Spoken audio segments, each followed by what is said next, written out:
Hello everyone, my name is Tina Harpawat. Today we're starting the new topic in computer networks, that's a data link layer. And in that we are dealing with the framing, that a very important concept of data link layer. So basically, as we have seen that physical layer deals with the data in the form of bits. Physical layer में basically data की बात करते हैं तो वो bits के form में होती है। तो जब हम डेटा लिंक लेयर पे the next layer, physical layer के बाद जो नेक्स्ट लेयर है of OSI model is data link layer. तो डेटा लिंक लेयर में हमारा डेटा जिसके थ्रू हम डील करते हैं वो फ्रेम्स के फॉर्म में होता है।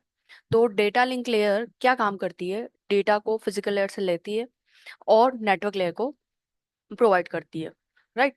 तो जब बिट्स को फ्रेम्स के फॉर्म में किस तरह से कन्वर्ट करती है, that is framing. Framing is the process of converting data into frames. Fine. So data layer deals with data in the form of frames. It stores the data in the form of frames. Basically data का frame बनाना। Okay frame की form में मतलब data है but you are dealing के इतना format, एक block of data, इतना block of bits एक फ्रेम है। So that's a concept of framing. But how can we separate one frame from another? अब जब हम फ्रेम्स की बात कर रहे हैं तो वी कैन पुट के हम सारा का सारा डेटा उठा के एक फ्रेम में डाल दें। तो what will happen in that case कि अगर एक फ्रेम भी हमारी गई तो वापस से रीट्रांसमिट करना है। रीट्रांसमिट में आपको पूरा का पूरा frame, even one bit, even a single bit has been changed और single bit has been corrupted, what will happen कि you have to retransmit and that will cost us, right. So we will make the part of frames, part of like small small frames. तो अब अगर मैंने frame बनाई तो अब problem क्या आएगी कि अगर फ्रेम वन है F1 and F2, so how I can separate? अगर सब कुछ एक जैसा दिख रहा है, इट्स लाइक कि I am having three envelopes, है ना। देर इज अ फंक्शन, मैंने तीन एनवेलप बनाए हैं, एक मामा का, एक चाचा का, एक फूफा का, राइट। तो अब मुझे कैसे पता पड़े, लाइक मे बी कि क्वांटिटी जो आप अमाउंट रख रहे हो अंदर वो सिर्फ डिफरेंट है, राइट। तो मुझे कैसे पता पड़े कि कौन सा मामा को देना है, कौन सा चाचा को देना है और कौन सा फूफा को देना है? तो व्हाट कैन आई डू कि मैं कुछ साइन लगा दूं, like I can mark from pencil. तो मैंने एक एनवलप पे ए लिख दिया, एक पे B, example, that's an example, and एक पे सी लिख दिया। what will happen in this case I can identify कि this A is for mama ji, this B is for chacha ji, and this C is for fufa ji. So that's how I can separate the same looking things from different same. Now you can relate with the frames. What I'm saying you कि we have same kind of frames but I have to separate this frame. So inserting a letter into an envelope separate one piece of information from another. So what can we do? Although the whole message could be packed in one frame, that is not normally done. I have already told you that कि हम पूरा का पूरा message एक frame में डाल दें, but क्यों नहीं करते हैं? Yes, because in that case one frame can be very large. आपका जो फ्रेम बनाया है, आपने पूरा का पूरा इंफॉर्मेशन एक एक फ्रेम में डाला है, data is very very large, frame आपकी बन गई बड़ी साइज की। What will happen? एक तो flow and error control very inefficient हो जाएगा। जो हम नेक्स्ट टॉपिक पढ़ेंगे, flow and error control which is the property of data link layer itself, वो इनएफिशिएंट हो जाएगा। कैसे? अगर एक ही फ्रेम में हमने डेटा डाला तो अगर सिंगल बिट एरर है, there are two types of error, single bit error and burst error. तो जो सिंगल एरर है, अगर एक बिट में भी एरर है तो you have to retransmit the whole message. When a message is divided into smaller frame, ये तो हमारी बड़ी फ्रेम का डिसएडवांटेज हो गया एक तरह से। अगर अब हमने मैसेज को स्मॉलर फ्रेम्स में डिवाइड किया तो व्हाट विल हैपन? अगर एक बिट में एरर है तो हो सकता है कि एक एक ही एरर है। तो अगर मैंने एक लार्ज फ्रेम को तीन पार्ट में डिवाइड किया, F1, F2 एंड F3, अब ऐसा नहीं है कि अगर एक बिट में एरर है तो मुझे F1, F2, F3 तीनों को रिट्रांसमिट करने की नीड नहीं है। क्यों? क्योंकि जहां एरर है may be it in F2, तो मेरे को सिर्फ F2 को रिट्रांसमिट करवाना है। तो in that case the error control will be efficient. अब फ्रेमिंग करना है, डेटा को फ्रेम्स में कन्वर्ट करना है, that is the responsibility of second layer of OSI model, data link layer. अब दो टाइप से हम फ्रेम्स बना सकते हैं हमें डेटा लिंक लेयर। दो टाइप की फ्रेमिंग है, fix size framing and the variable size framing. You can do the framing in the two category, fix size and variable size. Name से इंडिकेटेड है कि हमको फिक्स साइज फ्रेमिंग में हमने decide कर लिया कि F1 की जो साइज है वही F2 की होगी एंड वही F3 की होगी. So there is no need for defining the boundaries of frame. Frame की साइज फिक्स है, सबको 50 KB की बनाना है या इतना, ठीक है. तो दैट इज बाउंड्री बताने की जरूरत ही नहीं है. हर 50 KB के बाद जो नेक्स्ट है वो सेकंड फ्रेम होगी, एंड 100 KB के बाद 101 KB जो स्टार्ट हो रहा है वो थर्ड फ्रेम होगी. So there is no need of defining the boundaries of frame. तो the size itself can be use a delimiter. तो अब मुझे ये बताने की नीड नहीं है कि जैसे ही 51 KB स्टार्ट हुआ कि it is the end of the first frame and you are starting with the second frame. There is no need. Why? Because you are dealing with the fixed size framing and size itself is working as a delimiter. The second type of framing here is the variable size framing. And what will happen with the variable size framing? Now it is possible that you are having the different types, uneven size of the frames. It's possible that you are having the F1 of the 100 KB, F2 of 10 KB, and F3 is again 1000 KB. Uneven size of the frame. Up, what will happen when you are having the different size of frames? तो how can receiver will get to know that कि ये first frame start हो गया and second first frame finish हो गया and second start हुआ? How can I know the starting and end of the frame? So we have to put a delimiter which is indicating that this frame has been ended. You are starting with another frame. So we have to define the end of the frame and the beginning of the next, in which in the variable size framing. So variable size framing is now further divided. Like I have to do this कि मुझे start और end बताना है. तो इसको किस तरीके से करें? तो दो अप्रोच है. There are two approaches to do the same. First is character oriented approach and the second one is the beat oriented approach. Fine. So one by one we are going to study this. First is character oriented. Now, in a character-oriented approach, what will happen? Data to be carried are 8-bit characters from a coding system such as ASCII. Like you are dealing with the characters. You are sender is sending the data in the form of characters, ASCII character, like you are sending hello, whatever. So, the data which is to travel or which is to be sent by the sender is the character. Okay. Now to separate one frame from the next, an 8-bit flag is added at the beginning and end of the frame. Now what will happen? We are adding a flag. Like this is my frame and now I'm adding a flag that it is the start of the frame, it is end of the frame. So you are having a frame and here I'm adding a flag which is indicating that it's a start of frame. Here again I'm adding a flag which is indicating the end of frame. So what will happen in this case? The receiver will get the idea that you are starting with the next one. So character oriented framing was popular when only text was exchanged. Yes. अब मैं जब तक characters send कर रही हूँ तब तक तो character oriented approach fine है, कोई issue नहीं है. You are sending the characters only. ठीक है. But what will happen that I decided to send the numbers, any special character or audio, video, etc. So this is the you can say the drawback or the limitation with the character oriented framing. So the character oriented framing was popular when only text was exchanged by the data link layer. The flag could be selected to be any character not used for text communication. Yes. अब मैंने जो data send करना है character oriented approach में वो text है और अब मैंने कहा कि यहाँ मुझे फ्लैग लगाना है स्टार्ट में, यहाँ पे भी लगाना है. तो फ्लैग क्या होगा? फ्लैग भी कैरेक्टर्स ही है बट वो दैट कैरेक्टर जो टेक्स्ट में नहीं आ रहा है कि ये मैं कभी मैसेज में यूज नहीं करूंगी. जैसे मैंने ये बोल दिया कि ये है F234 F2 या F2 में एज अ फ्रेम यूज कर रही हूँ तो मैं कभी भी इसको मैसेज का पार्ट नहीं बनाऊँ. So now we send other type of ये तो हमारा हो गया जब हम टेक्स्ट कम्युनिकेट कर रहे हैं तो फ्लैग लगाना. अब क्या हो गया? पहले अब तक हम टेक्स्ट भेज रहे हैं वो फाइन, बट अब हम तो फोटोज भेजेंगे, ऑडियोज भेजेंगे, वीडियोज भेजेंगे, ग्राफ्स भेजेंगे. Then what will happen? उस केस में हमारा जो टेक्स्ट सेंड करने वाला कंसेप्ट नहीं काम करेगा. any pattern used for the flag could also be part of information. जब तक आप टेक्स्ट सेंड कर रहे थे आपने कंसेप्ट ये रखा कि टेक्स्ट के बाद जो बचा है, लाइक हम कुछ ऐसा स्पेशल टेक्स्ट रख लेंगे जो फ्लैग की फॉर्म में यूज होगा, बट अब हम टेक्स्ट के साथ साथ ग्राफ, ऑडियो, वीडियो ये भी ट्रांसमिट करने लगे।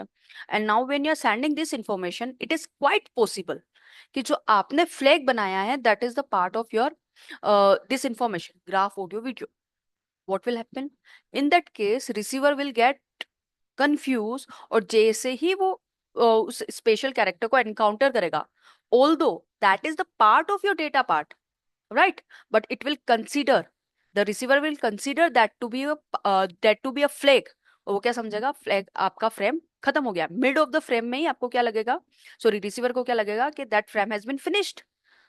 सो if this happen, what will happen कि आप जब ग्राफ, ऑडियो और वीडियो सेंड कर रहे हैं तो फ्लैग की information and that data of graph, audio and video is same. The receiver will encounter that pattern in the middle of the data, right? And it will think, he will think that it has reached the end of the frame, although that is your data, but receiver will think that it has reached the end of frame. Now what will happen? अब इसका solution क्या है? ये problem तो आ सकती है कि जो मैं फ्लैग यूज कर रही हूँ वो मेरा डेटा का पार्ट बन जाए, क्योंकि टेक्स्ट के अलावा और भी चीजें मैं सेंड कर रही हूँ। तो इसका क्या सोल्यूशन है? यस, इसका सोल्यूशन है कि यू डू बाइट स्टफिंग। आप एक स्पेशल कैरेक्टर, बाइट स्टफिंग, और इसी का एक और नाम है character stuffing. A special byte is added to the data section of the frame.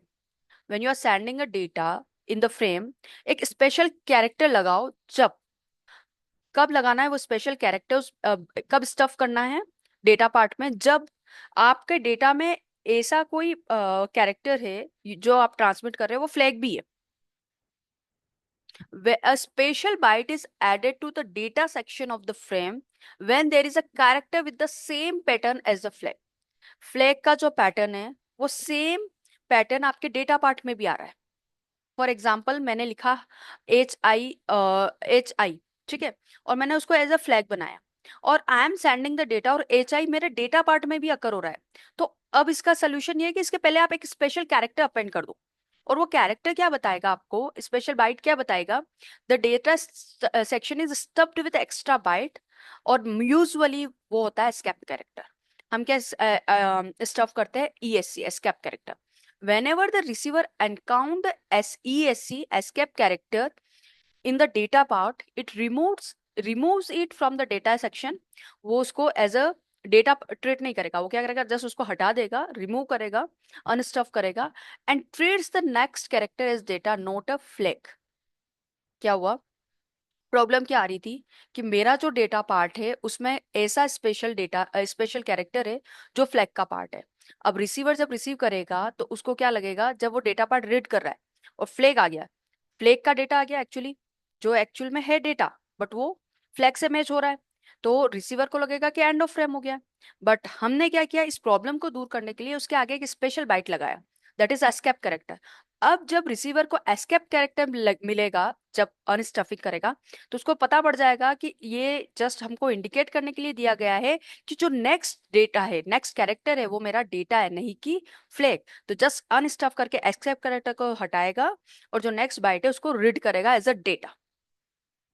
Byte stuffing by the escape character allows the presence of the flag in the data section of the frame. इससे क्या हो रहा है कि जो flag है वो भी हमारे डेटा सेक्शन में रह पाएगा। अब ठीक है, आपकी एक प्रीवियस प्रॉब्लम थी कि कोई फ्लैग वाला डेटा अगर डेटा सेक्शन में है तो उसको हम कैसे रिसीवर को बताएं कि that is data, not a flag. But अब एक और प्रॉब्लम है कि जो आप स्पेशल कैरेक्टर लगा रहे हो ना, escape character, that can also be part of data section. ये भी हो सकता है ना कि जो सेंडर सेंड कर रहा है उसमें भी डेटा पार्ट में एस्केप है, मतलब एस्केप भी रिसीवर को रिसीव करना है, वो भी डेटा है, नहीं कि एक फ्लैग है। प्रॉब्लम क्या है? What happens if the text contains one or more escape character followed by flag? अब हमारे पास क्या है? एस्केप कैरेक्टर डेटा का पार्ट है। इस केस में क्या होगा? The receiver removes the escape character but keeps the flag which is incorrectly interpreted as the end of frame. Escape, next slide में हम एक डायग्राम के थ्रू इसको समझेंगे कि हमारे पास एस्केप कैरेक्टर है, उसके बाद एक और एस्केप कैरेक्टर है, और फिर फ्लैग है।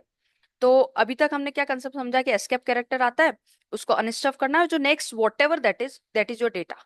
और अब अगर एस्केप के तुरंत बाद एक्चुअल में फ्लैग है तो क्या समझेगा, उसको एज अ डेटा ट्रीट कर लेगा, बट एक्चुअल में तो वो क्या है, फ्लैग है। If the escape character is part of the text and extra solution क्या है, एक एक्स्ट्रा एस्केप कैरेक्टर ऐड कर दो, so that it will indicate कि जो सेकंड है वो डेटा है, नहीं कि फ्लैग। सी, इस डायग्राम से क्लियर होगा that when we are having a this data, okay, data from upper layer, data link layer के ऊपर है नेटवर्क लेयर, ये डेटा हमको रिसीव हुआ, यहाँ पे फ्लैग है, फ्लैग डेटा का पार्ट है। सी, ये पूरा ही डेटा है, जो ब्लूइश है वो डेटा है, तो फ्लैग डेटा का पार्ट है, as well as escape character is also भी पार्ट ऑफ अ डेटा। ठीक है, फ्लैग और एस्केप सॉरी, दोनों ही डेटा है। अब क्या हुआ, अभी हमने पढ़ा कि अगर आपका जो फ्लैग है वो डेटा पार्ट में आ रहा है दिस, तो उसके आगे आपको एस्केप लगाना है। सी, जब एस्केप लगाना है मीन्स स्टफिंग करनी है। फ्रेम का जो फॉर्मेट है वो सेम रहेगा, आगे फ्लैग लगेगा, देन हेडर। हमको सिर्फ अभी इससे मतलब है, इस वाले पार्ट, यहाँ पे ये आया, और फ्लैग जब डेटा पार्ट था तो उसके आगे एक एस्केप कैरेक्टर की हमने स्टफिंग करी। सिमिलरली अगर एस्केप कैरेक्टर इस itself is part of data, इसको भी सेव करने के लिए हमने इसके आगे भी एस्केप लगाया, फिर फ्रेम के फॉर्मेट के अकॉर्डिंग ट्रेलर और फ्लैग लगा। ठीक है, अब जब ये एक्चुअल में सेंडर साइड से सेंड होती है, फ्रेम का फॉर्मेट क्या होता है, आगे आपका हेडर लगेगा, पीछे ट्रेलर लगेगा, और स्टार्टिंग और एंडिंग बताने के लिए फ्लैग लगेगी। This is fix for all frame, इसमें हमने कुछ नहीं किया। ठीक है, हमने कहा किया कि जैसे ही हमारा जो डेटा पार्ट था ये तो एज इट इज गया, बट डेटा में फ्लैग आया, और हम चाहते हैं कि रिसीवर इसको as a end of frame नहीं ट्रीट करके जो डेटा ले, इसलिए हमने इसके लिए एक बाइट स्टफिंग करी, एस्केप। फिर ये दो बिट सेम है, फिर escape is working as a data here, तो एस्केप को भी ये बाइट स्टफिंग समझ के नेक्स्ट को नहीं पढ़ ले, इसको भी एज अ डेटा रीड करना है, ये इंडिकेट करने के लिए एक और एस्केप कैरेक्टर की हमने स्टफिंग करी, तो दो स्टफिंग हुई, तो extra 2 bytes has been send to the receiver. अब रिसीवर यहाँ पे क्या करेगा, सेंडर ने किया स्टफिंग, रिसीवर करेगा अनस्टफिंग, तो जैसे ही एस्केप कैरेक्टर आएगा it will remove this, he or she will remove this, receiver will remove this, और as a फ्लैग नेक्स्ट आ जाएगा, then this same again escape read करते ही इसको हटाएगा, unstuffing of this, and this will be treated as a data, and now this will send from next layer. Okay, so this is how this frame will be send to the next layer. हमने पहले sender ने किया bite stuffing और receiver ने किया bite अनस्टफिंग। Byte stuffing is the process of adding one extra byte whenever there is a flag or escape character in the text. अब क्या हुआ कि हमने बोला कि जब भी हमारा डेटा सेंड करना है, एक्स्ट्रा कोई प्रॉब्लम आ रही है तो हम बाइट स्टफिंग करते हैं, बट अब जो हम डेटा सेंड कर रहे हैं, usually the universal coding system in use today, अभी ये हम 8 बिट डेटा के साथ डील कर रहे हैं, बट हम जब अब करंटली कौन सा यूज कर रहे हैं, 16 बिट और 13 बिट कैरेक्टर, तो यहाँ पे ये इशू है। इसका सोल्यूशन क्या है, हम 8 बिट कैरेक्टर्स के साथ और जब 16 बिट के साथ काम करते हैं तो कॉन्फ्लिक्ट आता है। सोल्यूशन क्या है कि बाइट ओरिएंटेड को छोड़ो, कैरेक्टर ओरिएंटेड को छोड़ो, और move to the next strategy which is bit oriented. Bit oriented में अब जो डेटा सेंड करेंगे वो सारे बिट्स के फॉर्म में। ठीक है, तो in a bit oriented protocol the data section of a frame is a sequence of bits. अब हम कैरेक्टर्स नहीं सेंड कर रहे हैं, हम बिट्स सेंड कर रहे हैं। ठीक है, and data can be text, graphics, audio, video. अब फ्लैग क्या होगा, इसमें भी फ्रेम में फ्लैग तो है ही है, फॉर्मेट वही है, flag, header, then data, then trailer, then flag. अब यहाँ पे 8 bit pattern flag that is 0 followed by 6 ones and then last 0, 6, 7 and 8. So 0 followed by 6 ones and 0 will work as a flag delimiter which is indicating the start and end of the frame. तो देखो यहाँ पे flag है, flag में भी bits है, यहाँ flag है, सेम फ्लैग, हेडर, ट्रेलर और डेटा कुछ भी हो सकता है, data from upper layer. If the flag, अब प्रॉब्लम क्या आएगी, सेम कि ये जो फ्लैग है यही अगर यहाँ पे आ गया डेटा में, तो ये फ्लैग है यही अगर डेटा में आ गया तो रिसीवर को तो लगेगा कि फ्रेम एंड हो गई, रिसीवर को तो यही इंडिकेट होगा कि फ्रेम एंड हो गई, वो डेटा एक्चुअली आगे का रीड ही नहीं करेगा, राइट। तो इसके लिए क्या सोल्यूशन है, इसके लिए अब हम क्या करेंगे, bit stuff. If the flag pattern appears in the data, we need to somehow inform the receiver that this is not the end of the frame. In bit stuffing, if a 0 and 5 consecutive 1 bits are encountered, अब जब 0 5 1, तो ये तो flag का format बन रहा है, तो इसमें क्या करना है, एन एक्स्ट्रा 0 इज एडेड. जैसे ही आपका फ्लैग आने लगे तो यहाँ पे आपको एक एक्स्ट्रा 0 स्टफ कर देना है. Bit stuffing is the process of adding 1 extra 0 whenever 5 consecutive ones followed a 0. 5 consecutive ones followed a 0 in the data, so the receiver does not mistake the pattern to be a flag. कैसे, diagram के through समझते हैं. Suppose this is the data from upper layer. ठीक है, अब यहाँ data में हम देखेंगे 0 फॉलोड बाय 5 कंसेक्यूटिव वंस है ना. और this is actually making the format of flag. क्या होता है फ्लैग भी यही है, 0 5 वंस एंड अगेन अ 0. तो sorry 6 ones and again a 0. तो जब भी ऐसा फॉर्मेट आए that you are having the 0 and whenever 5 consecutive ones, तो आप सिक्स में यहाँ पे आप 0 फॉर्मेट कर दे. तो इस इन 3 0 को एज इट इज लिया है यहाँ पे. उसके बाद 1 2 3 4 एंड 5 ये एज इट इज है. बट जैसे सिक्स्थ वन आने वाला था उसके पहले we have stuffed a 0, the pinkish one. तो हमने यहाँ पे एक 0 स्टफ किया. देन नेक्स्ट इज 1 1 0 0 अगेन. You can see 1 2 3 4 5. एंड जैसे ये आने लगा इसके बाद again you have stuffed a 0. So whenever there is a 5 consecutive ones followed by 0, you have to stuff a 0. Then what this will send to the receiver. A receiver will receive this with extra 2 bits. What will happen? He will do the unstuffing. Whenever there are 5 consecutive ones followed by 0, then he will be doing the unstuffing and removing this 0. So what will happen? A receiver will get the actual data. Okay, so this is how we are dealing with the bit stuffing. So in this class we have seen that framing क्या होता है, framing क्यों करना है, frame की क्या type है, variable and fix size. फिर वेरिएबल्स जब फ्रेमिंग कर रहे हैं तो character oriented and bit oriented. ठीक है, तो ये सारी चीजें हमने पढ़ी. In the next class we will study about the flow and error control. Okay, I hope you like this. Thank you.